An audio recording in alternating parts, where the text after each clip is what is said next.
Ito yung nabili kong stem ano, papalitan ko kasi yung nasa folding bike. Ayoko kasi nung style nung stem niya na karugtong yung handlebar. T-type yun eh. So, gusto ko siyang palitan. And bukod dyan sa stem na yan, bumili na rin tayo ng handlebar. Ayan. Straight lang. So, ganyan yan.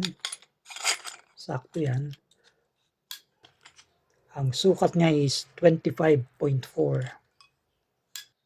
Yan.